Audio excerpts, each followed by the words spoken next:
رب العالمين وبه نستعين على أمور الدنيا والدين وصلى الله وسلم على رسولك سيدنا محمد حبيب رب العالمين وعلى آله وصحبه أجمعين أما بعد. صلى الله على محمد. Segenap para jemaah rahimakumullah, alhamdulillah kita bersyukur kepada Allah malam ini masih diberikan sehat dan sempat dapat berkumpul bermujalasah dalam majlis yang mulia ini. Semoga kita semua diampuni dari segala dosa dan diterima segala amal ibadah dan diberi keberkahan umur dan diberikan dan dijadikan sebagai orang yang beruntung dunia akhirat. Amin ya rabbal alamin. Setelah tadi kita baca burda, selanjutnya kita akan baca kitab Khosaisul Ummatil Muhammadiyah, melanjutkan daripada pembacaan yang lalu.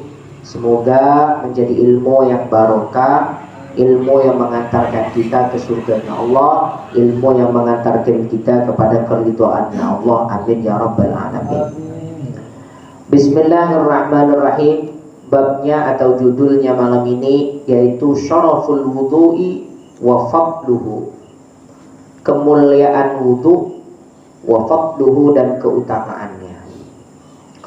Di antara keistimewaannya umat Nabi Muhammad sallallahu alaihi wasallam diberikan satu ibadah yang berbentuk tata cara bersuci, tata cara bersih atau kebersihan yang di dalamnya tersimpan bermacam-macam keutamaan dan kemuliaan. Bukan hanya sebagai ibadah, bukan hanya membersihkan badan, bukan hanya sebagai pembersih daripada kotoran, tapi juga tersimpan keutamaan dan kemuliaan yang Allah hanya berikan kepada kita umat Nabi Muhammad SAW, yang tidak Allah berikan kepada umat-umat terdahulu, yaitu wudu. Wa minas syarafil ladzi addakharahu Allah Ta'ala li hadhihi al-ummah ma a'addahu Allah min ats-thawabil jazil wal fadlil jamil 'ala al-wudu. Famin dzalik qala sallallahu alaihi wasallam, bersabda Rasulullah sallallahu alaihi wasallam, man tawaddaa, man barang siapa tawaddaa yang berwudu, wa ahsanal wudu'a, dan memperbaiki wudunya. Jadi bukan hanya sekedar wudu, tapi memperbaiki wudu. Maksud ahsanal wudu, memperbaiki wudu, sunnah-sunnahnya dikerjakan, itu disebut ahsanal wudu. Kalau ada orang berwudu tapi sunnahnya tidak dikerjakan, itu namanya berwudu tapi tidak memperbaiki wudu.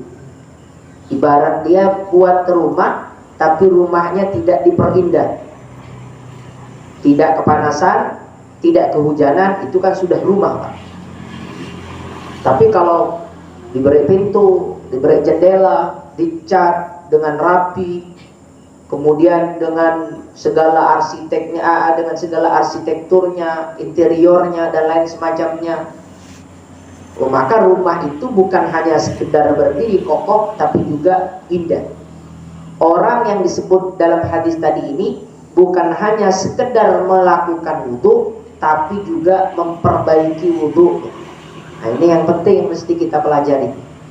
Kalau ada orang berwudu, kata Nabi, kemudian ia memperbaiki wudunya, kharajat khotoyahu min jasadihi hatta takhruja min tahti adfarihi, maka keluar khotoyahu, semua dosa-dosanya, min jasadihi, dari jasadnya, hatta takhruja, sampai keluar, min tahti adfarihi, dari bawah kuku-kukunya.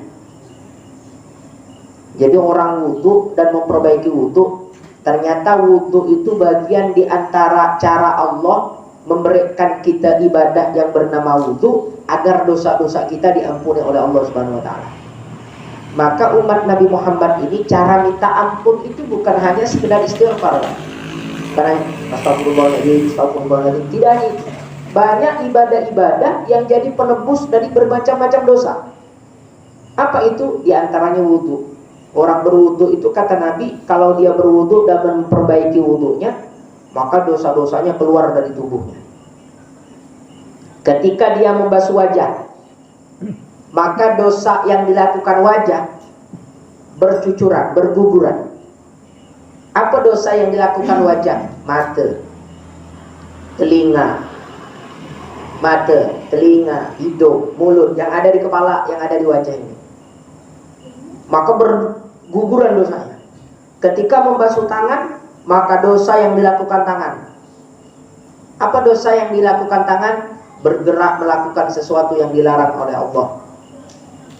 Kalau dia membasuh setelah tangan, dia mengusap kepalanya. Kepala itu artinya sesuatu yang dia inginkan, perasaan, rencana.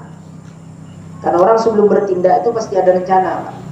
Maka niat-niat busuk, niat-niat buruknya, niat-niat jeleknya itu terampuni oleh Allah. Sebab ketika kita membasuh kepala, membasuh telinga, itu tadi pendengaran yang buruk.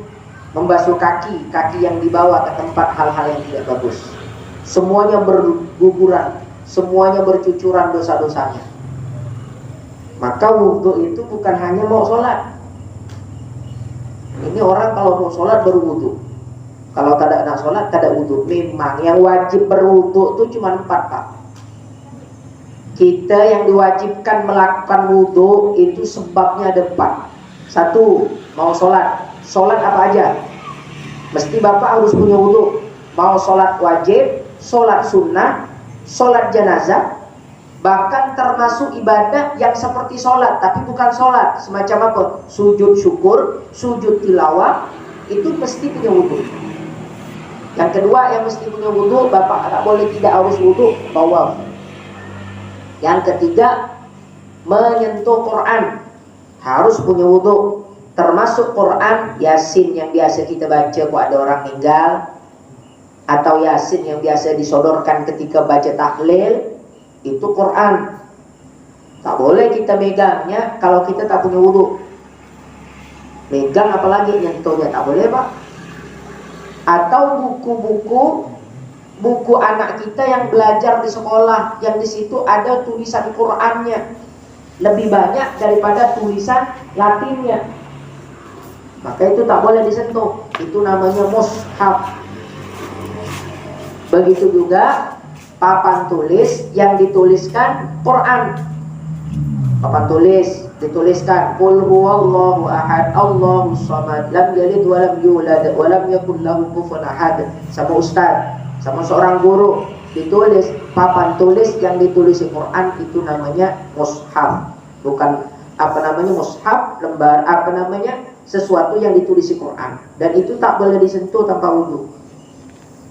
Kalau tak punya wudhu, kita tak boleh menyentuh.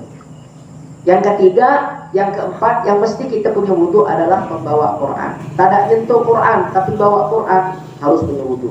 Selain dari 4 itu, kita tak wajib wudhu. Baca Quran, tak wajib punya wudhu. Orang tak punya wudhu, baca Quran boleh tak? Boleh, asalkan tak nyentuh. Bapak Yasin hafal, datang ke orang meninggal, baca Yasin, tak punya wudhu, boleh tak Ustaz? Boleh, asalkan tak nyentuh dengan Qurannya. Itu kata para ulama seperti itu. Terus kemudian datang ke majelis ilmu, tak wajib punya wudhu. Datang ke undangan, berbaca zikir, tak wajib punya wudhu. Cuma kata para ulama, kesempurnaan sesuatu itu terletak bagaimana cara kita bersuci. Orang yang hadir ke majelis ilmu dalam keadaan punya wudhu, itu berbeda dengan orang yang hadir ke majelis ilmu tanpa wudhu. Orang yang pergi ke undangan hajatan saudaranya punya wudhu, dengan orang yang pergi ke hajatan saudaranya tak punya wudhu, beda. Orang yang bekerja nyangkul, manjat kelapa, atau ngupas kelapa kata orang, punya wudhu, itu berbeda dengan orang yang kerja tapi tak punya wudhu. Cuma kan aneh Pak, tak biasa kan orang kerja kan. Nah kemana ente wudhu? Nak manjat langsat. Nah kemana ente wudhu? Nak bersihkan kebun. Karena yang biasa orang dengar itu kalau nak wudhu ke masjid, kan gitu Pak. nak sholat gitu. Tidak hanya itu, karena kata Nabi, al-wudu innal wudu'a nurun. Wudu itu cahaya. Cahaya itu adalah gambaran barokah. Bapak menanam pisang dalam keadaan wudu, tanamannya barokah. Bapak kerja dalam keadaan punya wudu, kerja yang dihasilkan barokah. Bapak menjaga toko dalam keadaan wudu, tokonya barokah. Bapak usaha dalam keadaan wudu, usahanya barokah. Bahkan makan sebelum berwudu, makannya barokah. Kata Nabi Muhammad SAW, barang siapa yang ingin hidupnya tidak fakir, tidak miskin, tidak sengsara dengan harta, maka biasakan sebelum makan wudu dulu, atau paling tidak dia makan dalam keadaan suci. Orang yang makan dalam keadaan suci menghindarkan dia dari kefakiran. Orang yang berwudu setelah makan menghindarkan dia dari penyakit gila. Itu hebatnya wudu, Pak. Itu baru urusan dunia. Bahkan para ulama banyak yang membiasakan dirinya tajdidul wudu. Apa tajdidul wudu? Memperbarui wudu. Memperbarui itu batal wudu, nyambung terus wudunya, tak pernah putus, nyambung.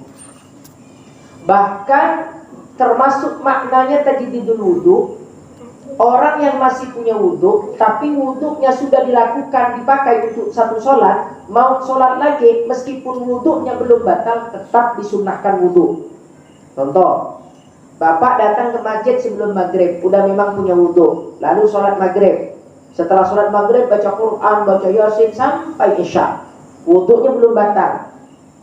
Apakah kalau kami wudu lagi, Ustaz kan belum batal, wudu lagi boleh atau tidak? Boleh, bahkan itu lebih bagus. Itu namanya tajdidul wudu. Seandainya Bapak tidak wudu lagi, tidak masalah, karena Bapak belum batal wudu. Tapi seandainya wudu, malah lebih bagus. Itu masuk dalam kategori yusannu tajdidul wudu, disunnahkan selalu memperbarui wudu. Kata para ulama demikian. Itu hebatnya wudu, Pak. Secara kesehatan, wudu, kebersihan, bersih. Membersihkan wajah, membersihkan tangan, membersihkan kaki. Bersih. Orang diajarkan kebersihan. Semua agama mengajarkan kebersihan. Cuma dengan praktek yang berbeda. Kita diajarkan kebersihan oleh Nabi Muhammad lewat syariat yang namanya wudu. Wudu juga bukan hanya untuk kebersihan, tapi wudu itu mengajarkan kepada kita bagaimana kalau orang bersih itu akan menjadi sehat. Karena dari bersih muncullah yang namanya sehat. Kemuliaan-kemuliaan wudu dari segi ke badan, ke jasad kita, ada keutamaan yang kita terima. Dari segi pahala luar biasa di sisi Allah Subhanahu wa ta'ala. Bahkan wudu itu juga bisa menjadi penangkal musibah. Allah Ta'ala itu pernah berkomunikasi atau berbicara dengan Nabi Musa.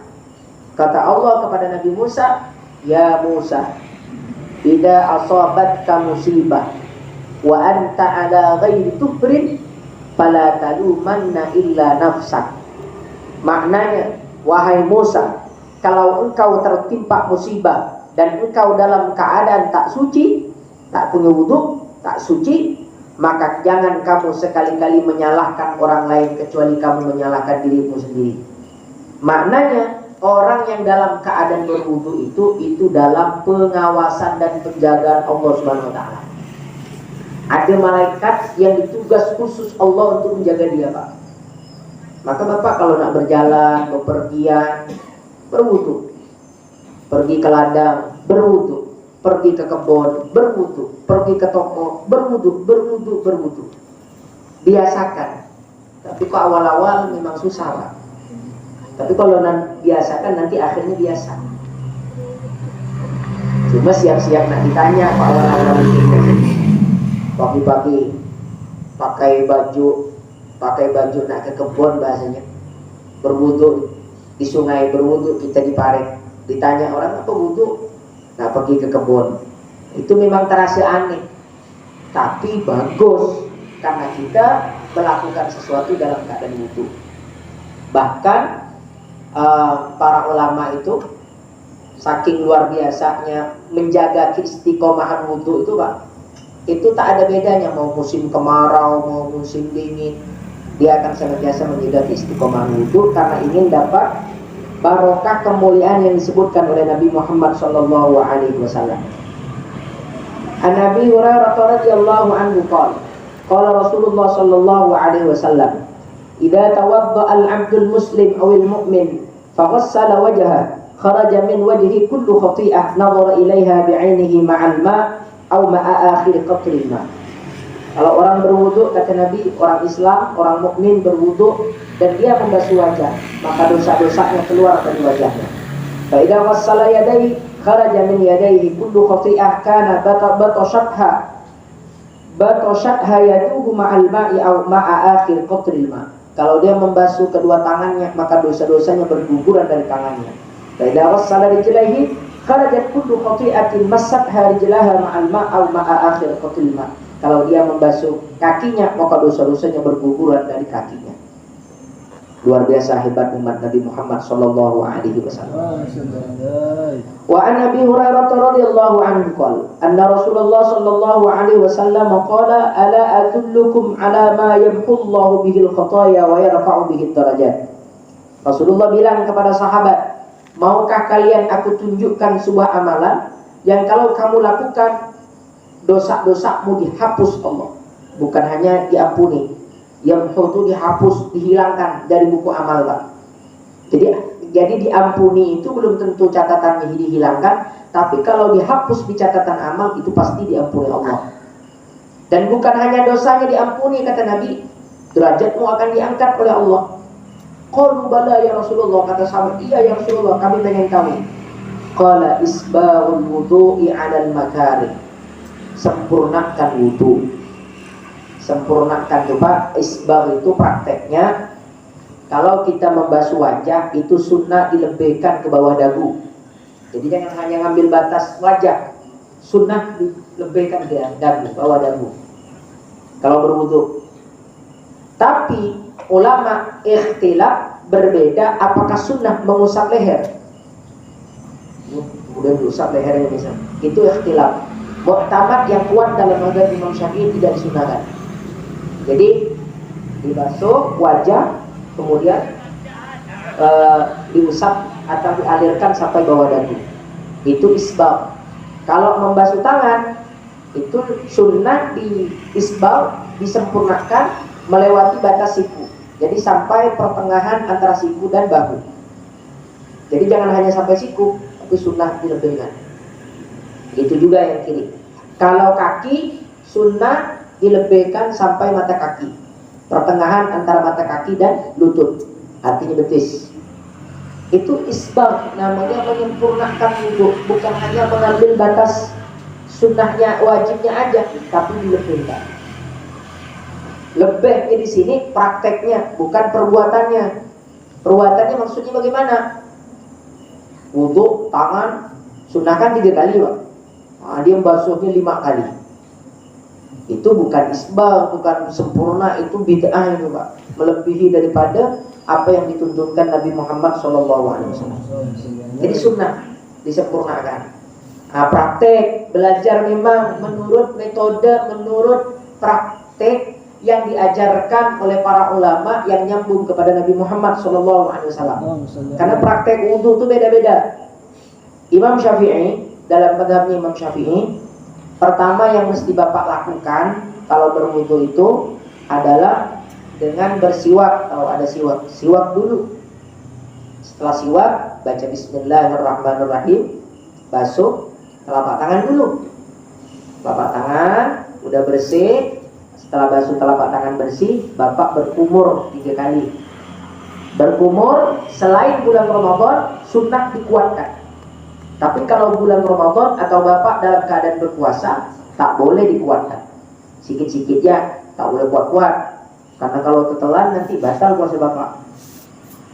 Ketiga, setelah berkumur, Bapak menghirup air ke hidung, memasukkan air ke hidung, istinsyaq namanya. Itu sambil membaca doa, alhamdulillahilladzi ja'alal ma'a tahura. Baru talaffuznya nawaitul wudu'a li raf'il hadatsil asghari fardhan lillahi ta'ala. Setelah itu Bapak basuh wajah. Basuh wajah itu sunnahnya memakai kedua telapak tangan.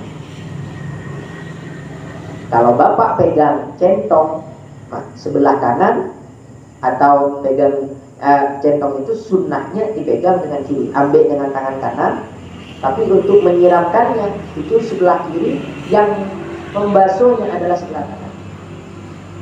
Itu diulang, diputar dengan rata sebanyak 3 kali sambil baca doa Allahumma bayyid wajhi.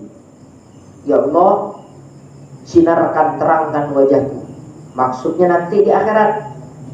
Karena ahli-ahli surga itu Pak, nanti tandanya wa ammal ladzina byaddat wujuhuhum fa fil jannati hum fiha khalidun. Orang-orang yang wajahnya putih itu adalah orang-orang yang menghuni surga dan mereka kekal di dalam surga. Wajahnya bersinar. Sebab apa dia wajahnya bersinar? Sebab bekas air wudhunya, sering berwudhu dia ketika di dunia. Maka wudhu itu jangan main-main, karena wudhu itu nanti jadi simbol tanda umat Nabi Muhammad SAW. Umat Nabi Muhammad itu tandanya nanti tangannya bersinar, kakinya bersinar, wajahnya bersinar. Kok bersinar? Dari mana cahaya ini Ustaz? Dari bekas wudhu yang dia lakukan waktu di dunia. Maka para ulama memperbanyak wudhu, bukan hanya 5 kali sehari semalam. Setiap melakukan aktivitas wudhu dulu, dia dalam keadaan suci dan lain semacamnya. Nah itu, jadi sambil baca Allahumma bayyid wajhi. Setelah itu basuh tangan kanan. Kalau kita pakai keran, maka dimulai dari jari-jari, bukan dari siku Pak ya. Minal yadaini ilal mirfaqaini, dari dua tangan sampai dua siku. Maksudnya min asabi, dari jari-jari tangan kanan sampai siku. Nah, begini posisinya, ditadakan ke atas supaya air masuk sampai kuku-kuku kita. Terus kita putar. Ini air mengalirkan sekali, putar begini 2 kali, ini lagi sekali, 3 kali udah. Baru yang kiri. Yang kiri sama seperti tadi, 1, 2, 3. Itu kalau kita pakai keran. Kalau kita dalam parit Pak, celupkan aja. Jadi celupkan ke dalam aparat, digerak-gerakkan 3 kali. Jangan dikeluarkan masuk angin, keluar masuk angin. Dengan begitu, itu wudhunya orang capek, orang letih ini. Kita ngerti caranya. Biar disebut 3 kali, masuk sekali, tarik lagi, masuk sekali, tarik lagi, masuk sekali. Jadi macam main-main pula wudhu kok begitu. Jadi masukkan sekali, gerakkan 3 kali. Nah gitu maknanya kalau dalam air. Kemudian setelah itu, nah ini yang berbeda.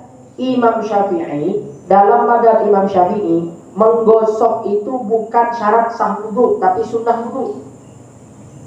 Ada orang berwudhu, tangannya tidak digosok begini Pak, hanya karena ada keran diputar-putar aja gini, tidak digosok. Kalau Imam Syafi'i mengatakan itu sah wudhunya. Tapi kalau Imam Malik dan Imam Abu Hanifah tak sah. Meski kalau menurut Imam Malik itu orang wudhu itu mesti digosok Pak. Nah itu apa namanya perbedaan mazhab. Kita ikut Imam Syafi'i, jadi menggosok itu sunnah, bukan wajib.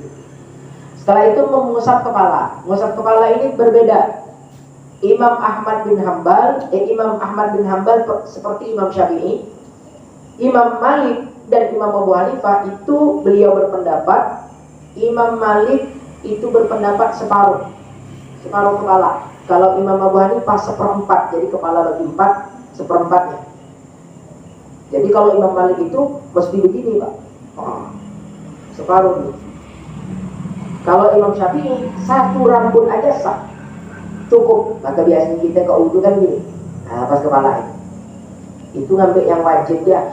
Yang sunnah itu, yang sempurna itu mesti ini keran, kita tuangkan dua tangan, telapak tangan. Setelah itu biarkan menetes dulu, baru kita gerakkan. Cara mengusapnya begini, tangannya dipegang begini, tutup semua rambut dengan telapak tangan kita. 1, 2, 3 sekali Pak. Jadi 3 diambil sekali, usap, diambil lagi, usap, basah rambut Bapak. Jadi sekali, tapi gini mutar ke depan dan ke belakang. Berbeda gitu caranya, jadi berbarengan. Biasanya kan kita kok keran tuh, begini 1, 2, 3, ambil ke depan aja. Itu tak sempurna. Selanjutnya mengusap telinga. Mengusap telinga itu bukan wajibnya wudhu, tapi sunnah. Jadi kalau ada orang wudhu tanpa mengusap telinga, tidak apa-apa, wudhunya sah. Tapi mengusap itu mesti berbarengan, tangannya berbarengan. Jadi kalau kita pakai keran berbarengan 2, lalu kita diusap secara berbarengan. Telunjuknya masuk ke dalam, yang di luar jempol. Jadi diputar dia. 1, ambil lagi, 2, ambil lagi, 3. Jadi tidak seperti mengusap kepala tadi. Kalau mengusap kepala kan sekali aja, cuma diulang maju ke depan belakang. Nah, selanjutnya membasuh kaki. Basuh kaki, dibasuh kaki yang kanan 3 kali, kaki yang kiri 3 kali. Kemudian disempurnakan, diisbab dengan memasukkan jari-jarinya ke celah-celah kaki atau ke celah-celah jari-jari kaki. Setelah itu diajarkan oleh Nabi Muhammad SAW, man tawadda'a fa ahsana wudu' thumma qala asyhadu an la ilaha illallah wahdahu la syarika lah wa asyhadu anna Muhammadan 'abduhu wa rasuluh Allahumma ja'alni minat tawwabi wa ja'alni minal mutatahhirin. Dalam riwayat yang lain ditambah wa ja'alni min ibadikas shalihin. Kalau itu dibaca, futihat lahu abwabul jannati samani. 8 pintu sorga itu dibuka oleh Allah selebar-lebarnya untuk orang yang berwudu, memperbaiki wudu, dan setelah wudu baca itu Pak. Kurang apa wudu itu? Sehat, bersih, sehat, penolak musibah, menjadi berkah dari setiap perkara yang kita lakukan. Yang keempat, menghapus dosa-dosa. Yang kelima, menghapus dosa-dosa dan berguguran dosa-dosa dari jasad dan tubuh kita. Yang keenam, kalau ditambah baca doanya, terbuka pintu-pintu surga. Pintu-pintu surga yang 8 terbuka. Bahkan orang rajin wudhu itu Pak, bisa memperbaiki hubungan suami istri. Itu dalam hadis. Kalau ada orang, dalam hadis Nabi, maknanya begini, kalau ada orang tidur dengan istrinya, kemudian melakukan hubungan suami istri, kemudian si suami tadi itu ejakulasi dini. Paham gak Pak? Paham lah, masa tak paham. Ibaratnya gini, kalah duluan lah si laki-laki. Perempuannya belum panas, istrinya belum panas, suaminya udah teler. Itu namanya ejakulasi dini. Kalau sudah teler Pak, itu biasanya susah. Ibarat barang kalau udah tidur, nak bangun lagi susah. Maka untuk menumbuhkan semangat itu, kata Nabi, solusinya Bapak pergi ke WC, bersihkan, kemudian Bapak berwudu, maka akan tumbuh semangatnya. Begitu. Jadi ternyata wudu itu begitu. Coba Bapak bayangkan, Nabi Muhammad itu Pak, yang hidup bersama dengan beliau setelah wafatnya Sayyidah Khadijah, istrinya berapa? 9 Pak. 9, 1 minggu itu berapa minggu? Berapa malam? 7 kan? 1 minggu 7 malam. Maka cara ibarat begini, bahasa gampang lah. Kenapa Nabi itu bisa menjadi lelaki perkasa? Kok bisa hebat Nabi? Lelaki perkasa. di antara rahasianya keperkasaannya itu lewat wudu. Bukan obat kuat, Pak. Lewat wudu. Lewat wudu dan ketakwaan kepada Allah Subhanahu wa taala. Orang itu semakin takwa kepada Allah, semakin takwa, semakin menjaga dirinya dari perkara-perkara maksiat, perkara haram, itu semakin perkasa. Apalagi dia adalah orang yang rajin wudu. Sebelum berhubungan sama istri, wudu dulu. Nah, begitu biasa. Karena begini, Pak. Kalau itu terjadi, ejakulasi ini terjadi, istrinya belum apa-apa, bapak sudah teler bahasanya, itu bisa menjadi retaknya rumah tangga. Karena perkara ini biasanya gini, kalau bapak makan kurang,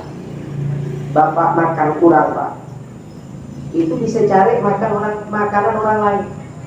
Namanya bapak makan kurang, belum kenyang, nambah lagi dan lain semacamnya. Maka mesti harus lelaki itu perkasa, itu harus, Pak. Nabi Muhammad SAW 9, dan itu memang di luar kemampuan laki-laki biasa. Makanya Rasulullah disebut Muhammadun basyarun lakal basyar. Nabi Muhammad itu manusia tapi tidak seperti manusia biasa. Itu hebatnya wudu. Bukan hanya urusan akhirat, bukan hanya pahala yang berlipat ganda, bukan hanya dosa yang diampuni Allah, tapi semua perkara-perkara dunia sampai akhirat diberikan Allah Subhanahu wa taala lewat wudu. Maka mudah-mudahan wudu kita menjadi wudu yang benar menurut ajaran Nabi Muhammad SAW. Lewat jalur mana? Ayo kita ikuti lewat jalur Imam Syafi'i, dan kita tidak ingkar seandainya ada orang yang berwudu tapi beda caranya dengan kita atau ikut jalur imam yang lain. Karena semuanya sama-sama benar melalui ijtihad, melalui keyakinan. Demikian, mudah-mudahan barokah manfaat, mudah-mudahan berbarengan dengan keridhaan Allah Subhanahu wa taala. Amin ya rabbal alamin. Subhanakallahumma wa bihamdika asyhadu an la ilaha illa anta astaghfiruka wa atubu ilaik. Para jemaah rahimakumullah.